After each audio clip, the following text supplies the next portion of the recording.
Hey guys, it's me. This is gonna be a re-upload because I got 3 copyright strikes. Copyright claims actually. So now, I put filters over the footage that I got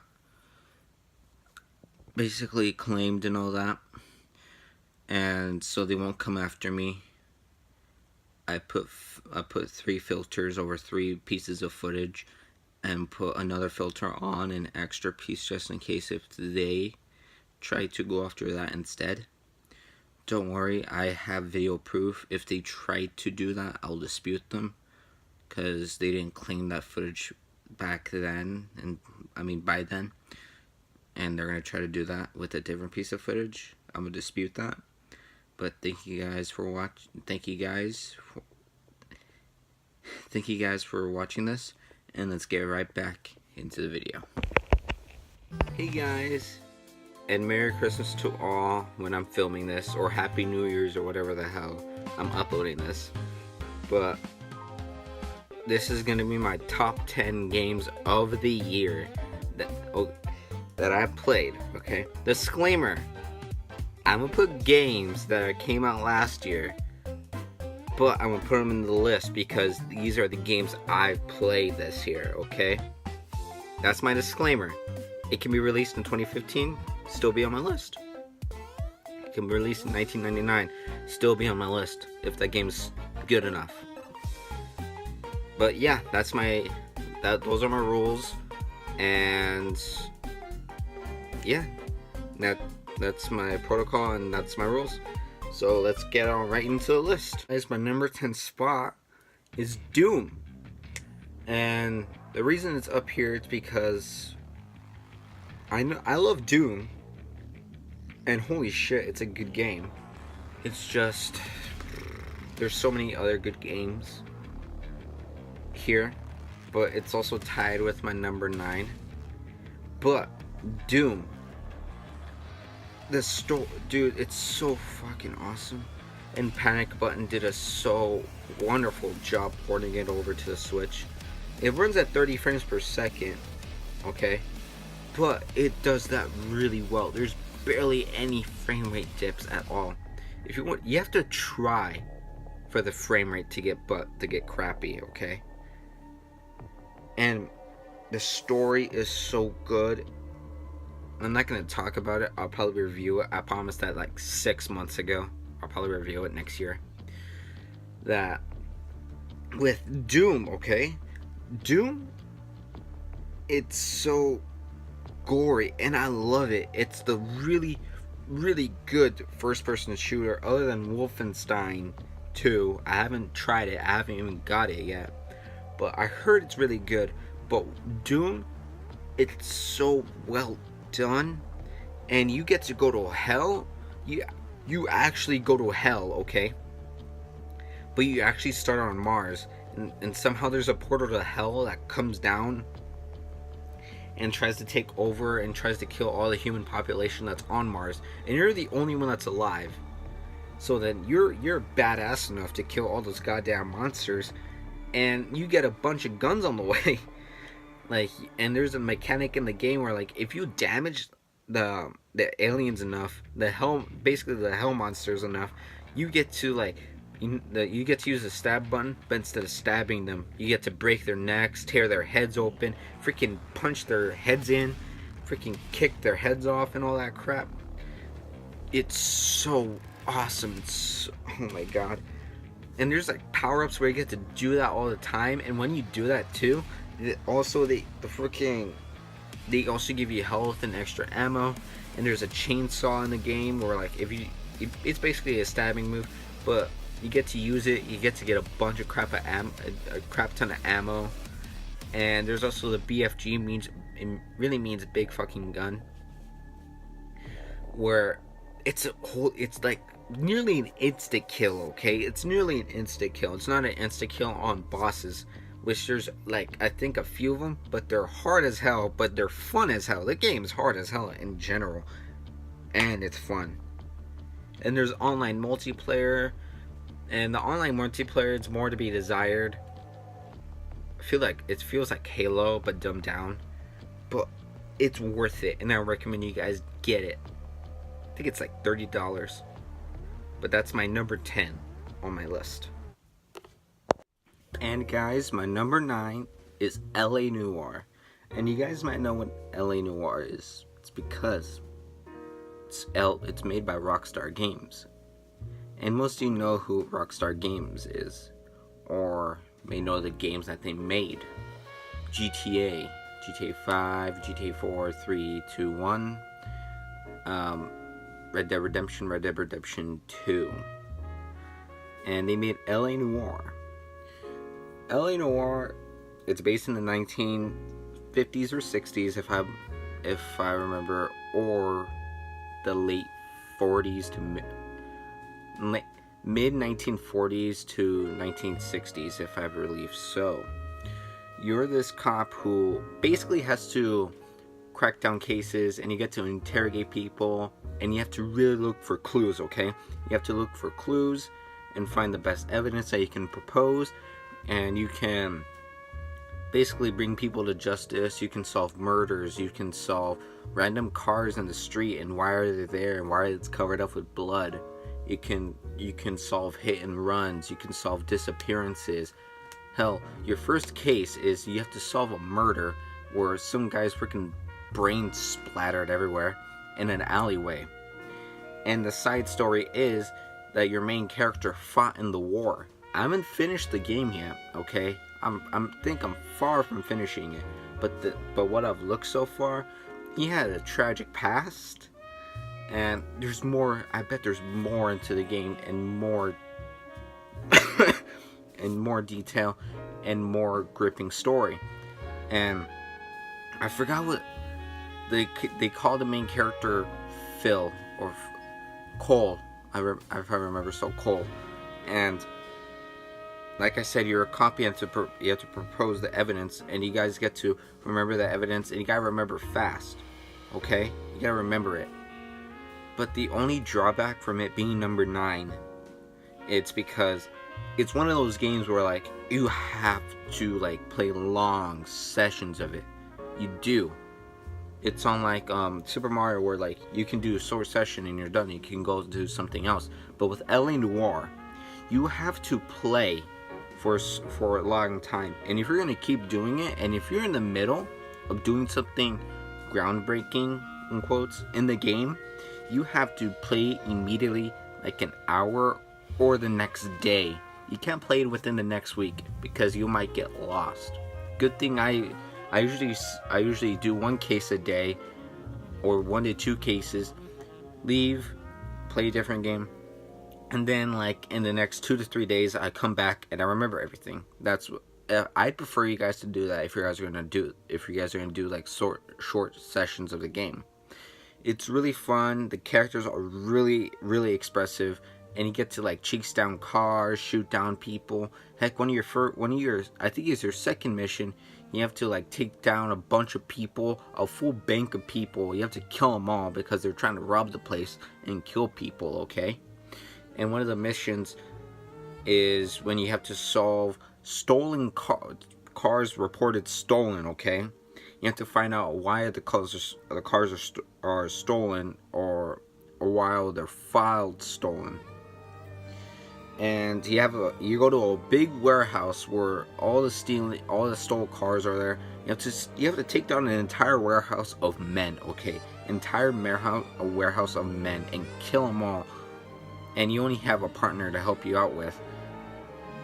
And it's you get to steal their guns and all that, and you have side missions to take care of in the city. You have like 50 of them. I think I only completed 8 of them so far. You have to complete 8. So far I've completed 8. There was like side missions in the town where like some people are taken hostage, or you have to solve a crime, like a short crime. They're basically like little tasks, like side missions of the game. And oh man, and you also have to and at the end of every case, I just find it funny, like it shows how much money and damages you've done to the city, to your police car, and to yourself. It's pretty funny. and you also have an experience bar. You basically also, the only RPG element is the leveling up system. You don't, the only level up is like you get experience points basically after every interrogation, I should say, or asking people questions. And once you play the game, also once you get the correct answer, they'll give you a chime, and if you get the wrong answer, you'll get a wrong chime. You have good cop, bad cop, and accuse. And accuse is you're accusing them of lying. You have to present the correct evidence or whatever. And yeah, LA Noire is a really good game. I recommend it. You guys should go get it on your PS4, Xbox One, or Switch. Okay, I mainly prefer Switch because you get to play it on the go, and there's touchscreen control, so you can help yourself zoom in evidence, because also you have to zoom in evidence to look at logos of the evidence as well to help you figure out where does this come from and who got it in the first place. So yeah, a huge game for its time. It was released in 2011. People didn't really appreciate it because GTA 4 was out at the time, or Red Dead Redemption was out at the time, if I believe so. So yeah, that's my number 9, guys. And let's get right into number 8. And my number 8 spot, I might get a little controversy with this spot especially.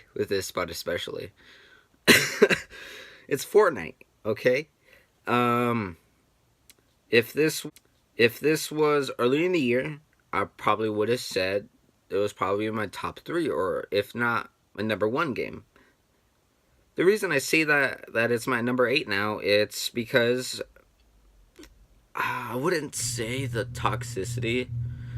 It's just I'm a default, okay? I don't want to waste money on microtransactions unless I find it worth it. But to me, I don't really find buying skins worth it at all. They're just they don't do anything, okay? I know it's not pay to win. It's pay to swag, but it's just every time I get into a goddamn squad, except playing with the people I know, I always get like, what the hell, why are you a default? And I keep telling them I don't want to waste my money. They still get pissed at me because I tell them I don't want to spend my money on cosmetics that I don't want to buy. But yet, but also, not just that, the game modes, I love Fortnite, okay? It's just sometimes, like, it just, like, you get used to a mechanic, like, really easy, like, fast, but they can just take it out tomorrow. Like, I got barely used to the drum gun, but then the next day they just took it out, you know? Playing with Fortnite, it's fun, but there's also Save the World, but I don't have that. Yeah, that's my number 8 spot in my list, honestly. My number 7 spot, okay? This is Crash Bandicoot 2 Cortex Strikes Back. And this is basically a remaster. It's a trilogy of games of Crash Bandicoot 1, 2, and 3. And the reason I put 2 there, it's because I believe the second one's superior than all 3 of them. Number 3, yeah, meh. I haven't played much of it at all so far. I played number 1, and it's, well, no, I ain't playing that anymore. I ain't gonna touch that anymore. Hell, I'm not gonna play it. I'm not gonna play Crash Bandicoot 1 anymore.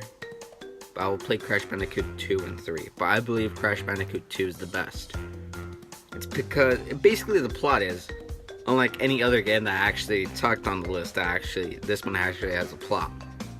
The plot is, Cortex, he's getting hacked. So far, as much as I played, he's basically taken over, and someone is after him. I forgot what's his name, but he's some like egghead shaped guy.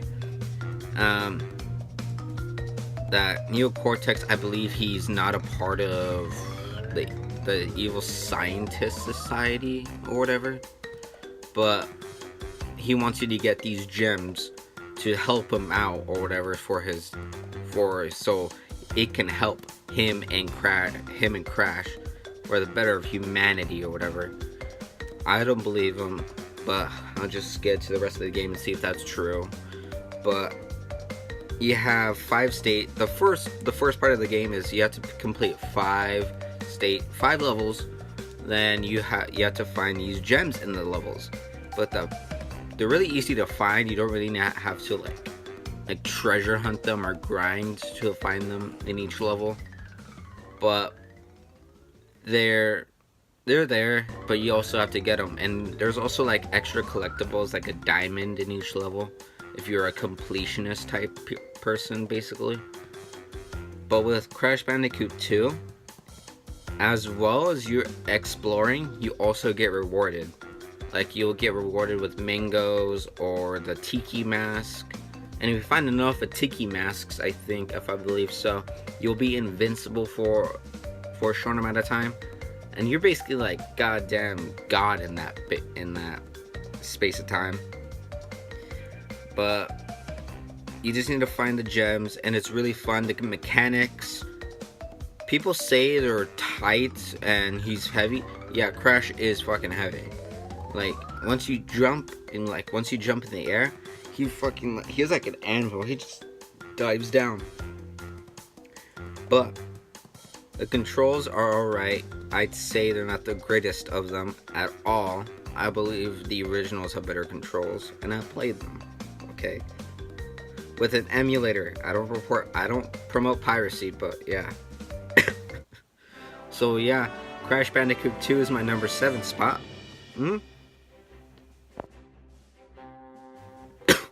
And my number 6 spot is Mario & Rabbids Kingdom Battle.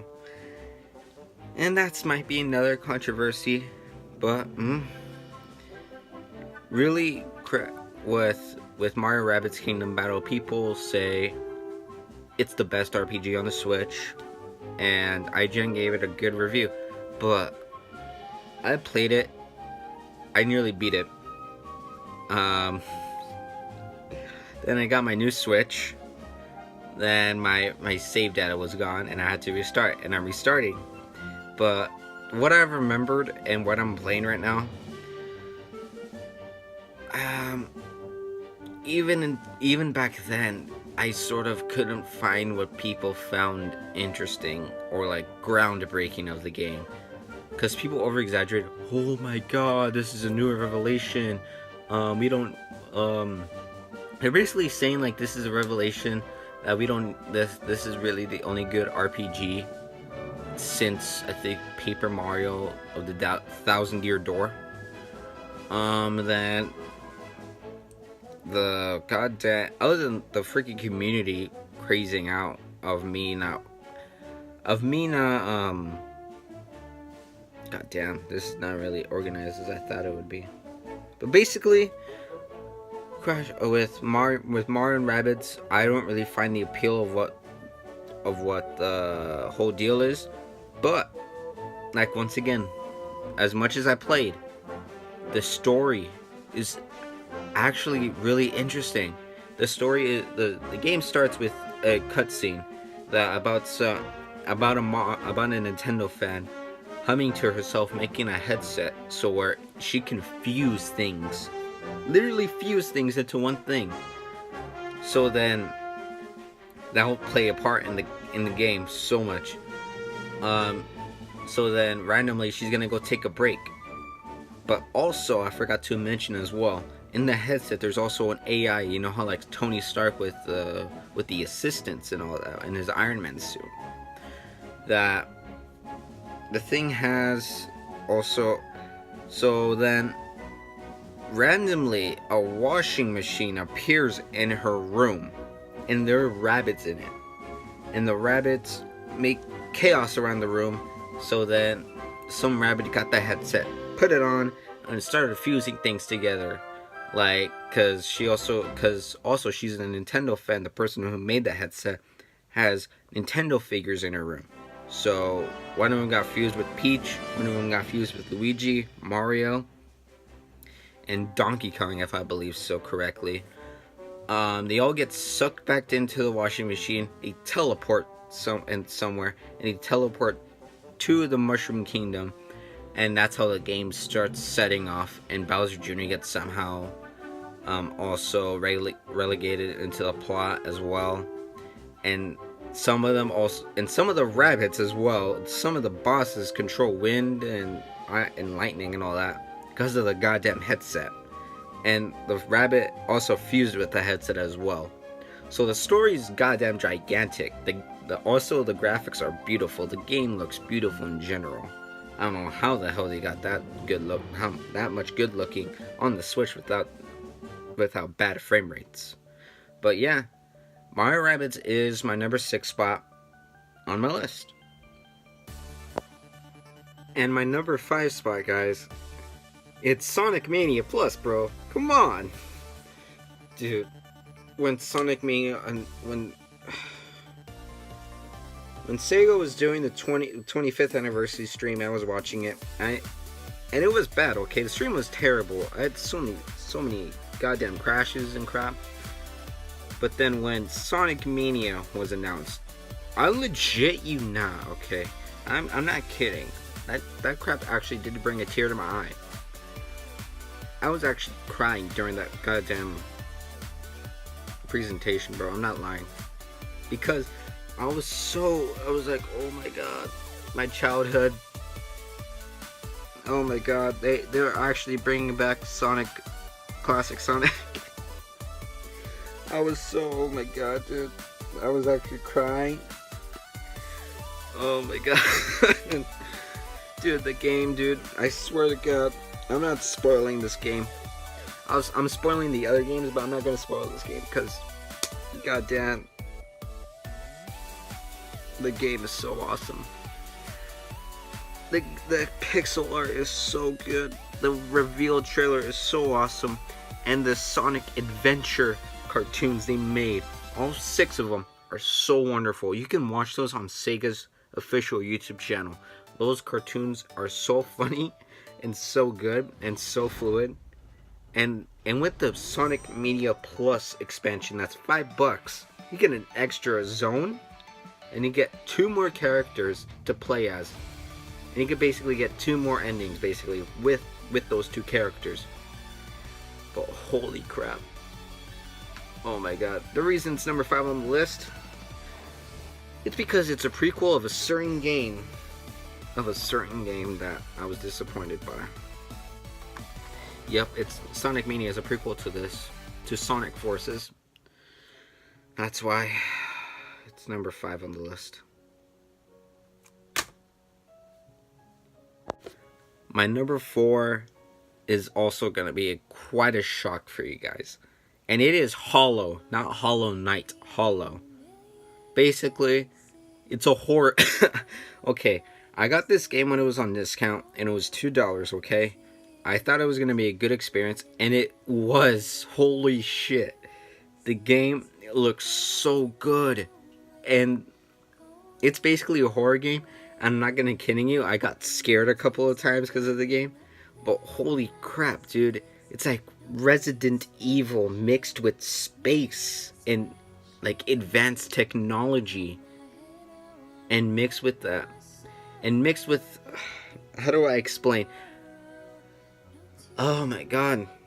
The game is so good. And I played only the first level, dude. Come on. Basically, you're an abandoned worker. I mean, you're a worker in this huge facility, and the power went out. And you have to find people around you to see if they can help you to help repair the power. Okay?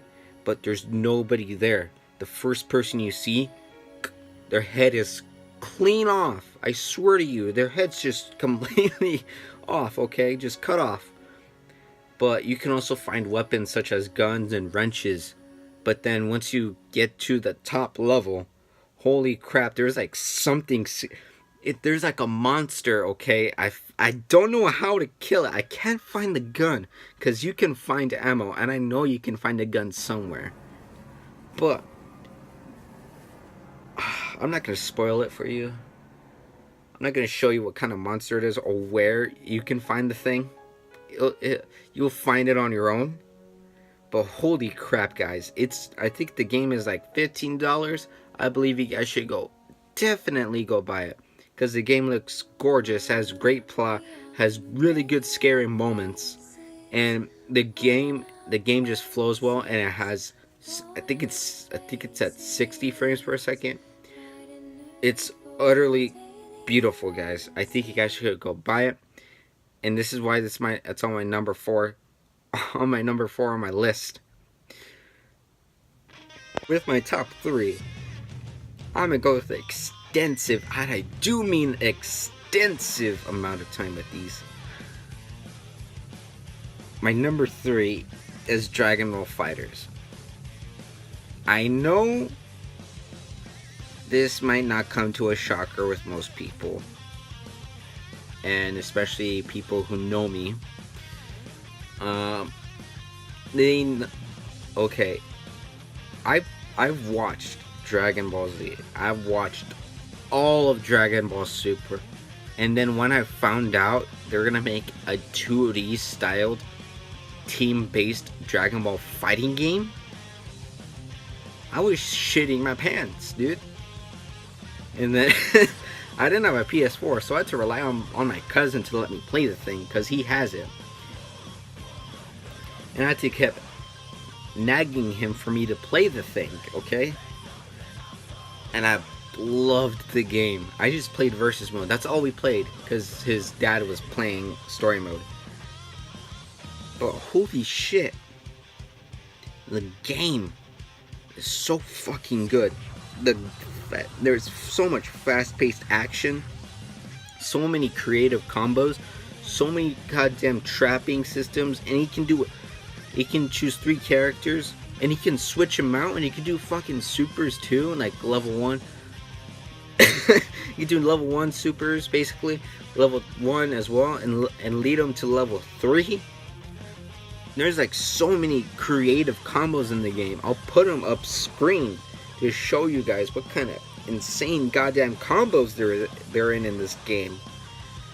But oh my fucking god, dude. Dude, the story mode is so good. And if you pre-order the game, you also got two characters you can play as: Super Saiyan Blue, Vegeta, and Goku. And there's DLC in the games for extra fighters. And there's already so many fighters like Gogeta, no, not Gogeta, Gotenks, Nappa, Beerus, Zamasu, Bardock, Base Goku, Base Vegeta, Super Saiyan Goku, and a crap ton more characters like Yamcha, Krillin, Tien, and there's an Android 17, Cell, Boo, Kid Boo, Cell, and Frieza. So many more characters. You can, admittedly you have to buy them, but they're so good to play as. And the story, holy crap, dude, that thing's so goddamn expensive. Expansive, not expensive. Expansive, dude. Like, you have to go through, I believe 6 or 5 arcs, and it's about this huge story about everyone you've seen in the whole series. I think up to, I believe, Boo. They all get, no, I believe so, of Resurrection F, or yeah, up to Resurrection F. No, up to the Universal Survival Tournament. They're all revived, and somehow all their power is gone, and you have to find out why their power is gone, and also you have to figure out a way to unleash your power, and what's causing them to not have their power anymore. It's because of these, it's called links, and there's basically people inside of them controlling their power, and that's why their power is so low, because they're humans. And the one who caused it all that, ding ding ding, is a new character called Android 21. And Android 21, it's basically, she has multiple personality disorder. She's hungry. She also had to control herself, and she gets split into two. And at the end, one of them just die. Both of them just die because the good one was sacrificing herself to kill the evil one, basically. But as soon as you're done, as soon as you think you're done with the story, there's more and more endings. Like, that's one of the endings in one of them. And one of them, like with you, Frieza, and Cell, with Super Saiyan Goku, they all used their goddamn special moves to kill her as well. And one of them, she just and there's another one where the whole gang just kills her as well. And there's one where Goku uses his spirit bomb as well. And holy crap, that game is so, the story, unlike this is a completely original story. This is not like the old Dragon Ball fighting games where like they go through the entire series, like with when the Saiyans come to Earth, and when Frieza, Cell, and Boo and all that. They just make an entirely new story, and you were looking at a solid 30 hours with the story, a solid 30 hours, and it's worth it. Okay, it's worth it. And you get to like unlock fighters on the way as well, so you can use them in your team when you're fighting in the story. And you get to level them up. It's like an RPG kind of thing. But I swear to you, if you find this thing in a discount, I totally recommend you guys pick it up and get all the DLC fighters. You won't regret it. I know the community is kind of down right now because they're canceling tournaments. Like they canceled Dragon Ball FighterZ being at EVO of Japan. And if you don't know what EVO is, it's basically the biggest fighting tournament of the world. But I know the community's kind of down right now, but it's still a great time to get into the game and be a part of the community in some way. I would totally recommend you guys pick it up. So yeah, that's my number 3. That's on my number 3, you guys. And my number 2, holy shit, I'm not kidding, holy shit. It's Breath of the Wild, okay? And once again, this is games that I've played, okay? I haven't played Mario Odyssey, so don't expect that thing on the list. Oh my god, Breath of the Wild. Oh my god. I've seen the hype of up to its release. I watched every trailer. I have a Wii U, for Christ's sake. I got that Wii U just solely for Breath of the Wild and Smash, okay? But I didn't get Breath of the Wild for that thing. I got it for my Switch. And I got it when it was on discount during E3. Okay, during E3 they had it on discount and I bought it. And I was so... And the game, the opening cutscene where Link gets on the cliff of the beginning of the game is so breathtaking. It looks so beautiful, okay? It's so awesome. And you have that narration of Zelda trying to lead you to the way. And you're Link and you lost all your memories. And you have to find out basically what happened to Hyrule and what the hell happened to it in the past 100 years since you were sleeping, okay? And the game, dude, I have 70 hours dipped into the game, just solely looking around. And the soundtrack, holy shit, dude. I listened to that soundtrack before to do almost anything, okay? I listened to Rito Village. I listened to the main theme. I listened to when you're exploring, usually. I listened to the theme where you're fighting Calamity Ganon, okay? Oh my god, I'm listening to the Smash Bros. Remix of the thing, dude. And, oh my god, dude.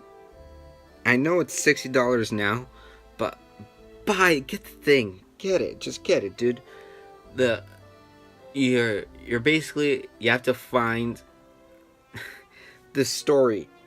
Okay, I said a little bit about it. You have to find what happened 100 years ago, and you have to somehow find the spirits, basically the ghosts called champions, where there's big ass robots. Okay, they were supposed to help kill Ganon, basically, and the people who lead them, they died 100 years ago before the game.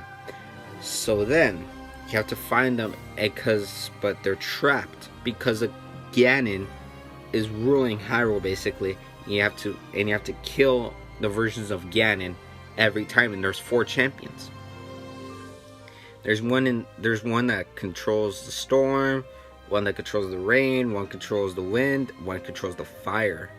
Okay, and they give you extra abilities every time you win. And there's voice acting too.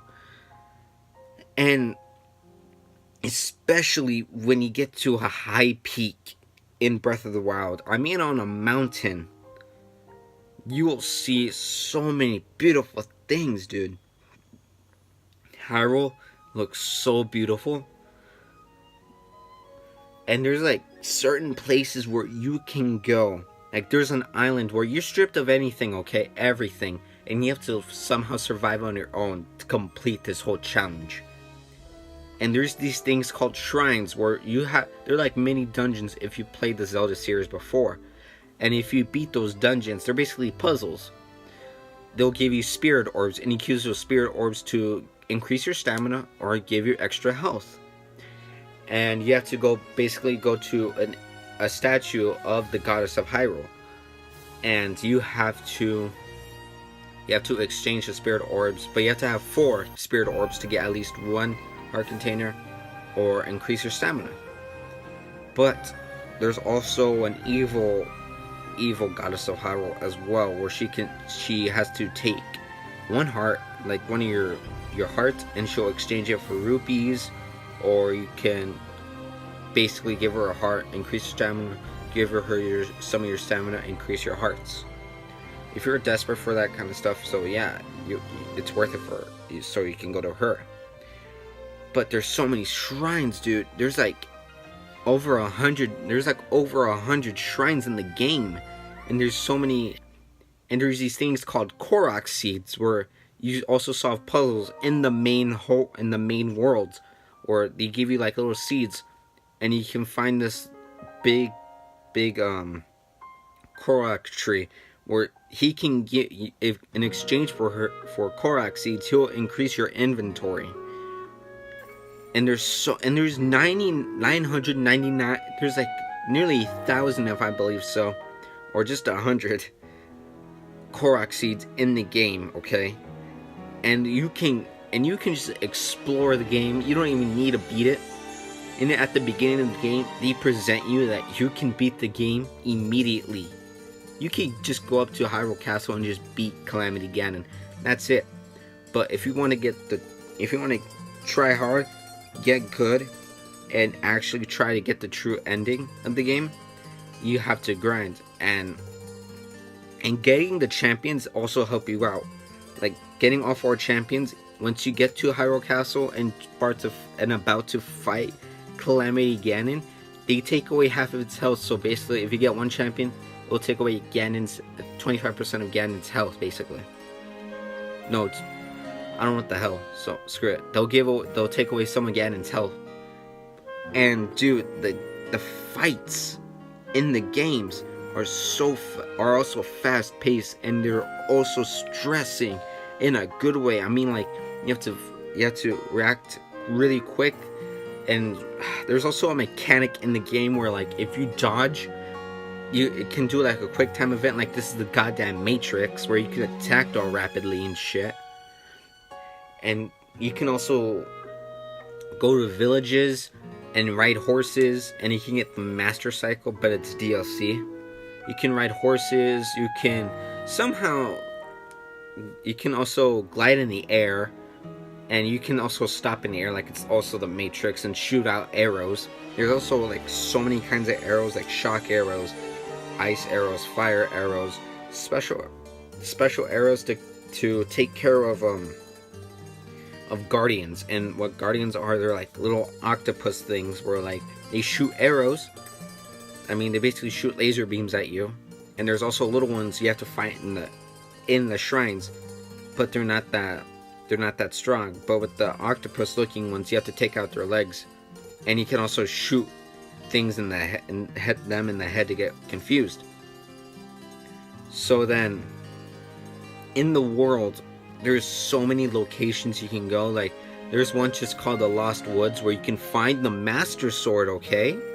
You can get the Master Sword. It's not needed, but you can get it. And there's also 2 endings, the true ending and the false ending.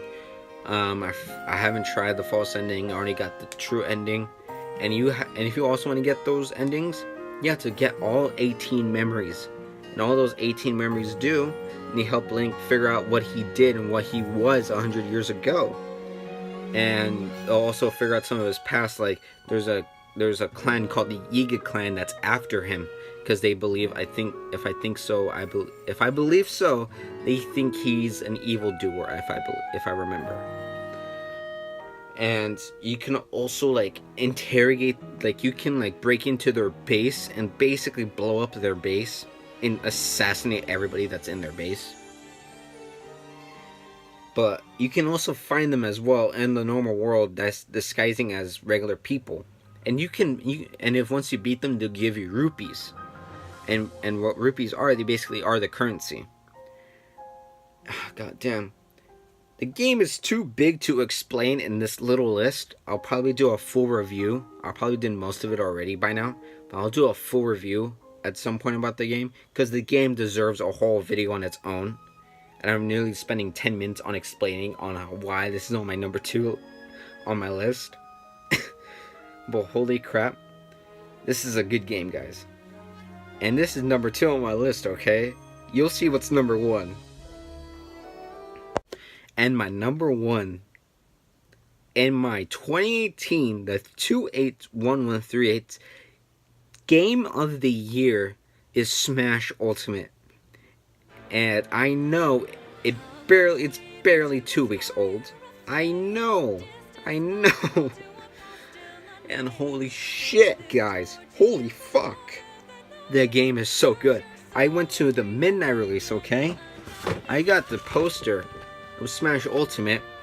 I got my friend the Ridley amiibo. I got the fighterz pass, okay? I got the piranha plant. I beat the story mode. I got every single character in the game already.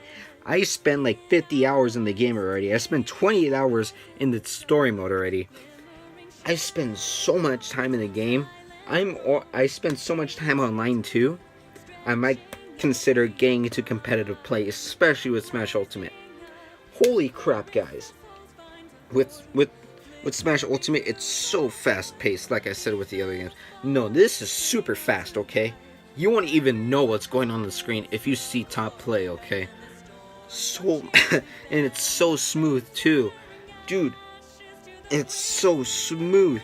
And there's so many characters. I don't know how the hell Sakurai is gonna balance them all at this rate. There's like nearly 80 characters in the entire game, and there's 6 more to come, dude. There's like gonna be over 80 characters when every DLC comes out.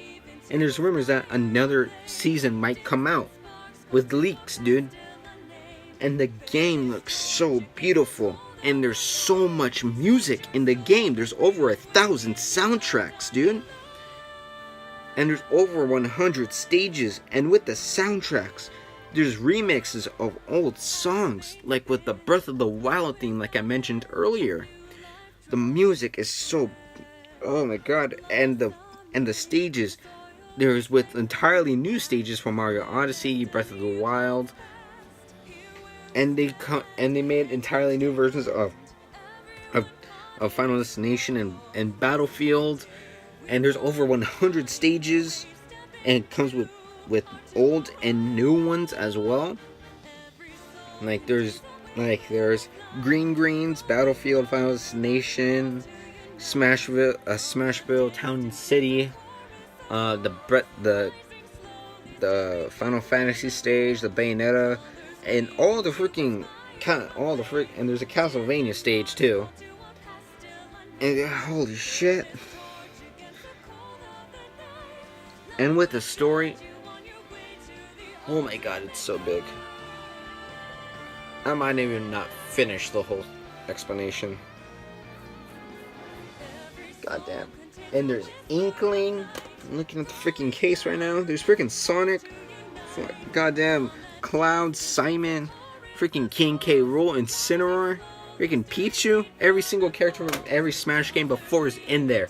Every DLC fighter from Smash 4 is in there as well for free when it comes with the game. and there's gonna be the Joker from Persona 5 gonna be in the game. They announced it at the Game Awards of this year. And there's gonna be the freaking Piranha Plant from Mario Bros in the game, and he's gonna be free.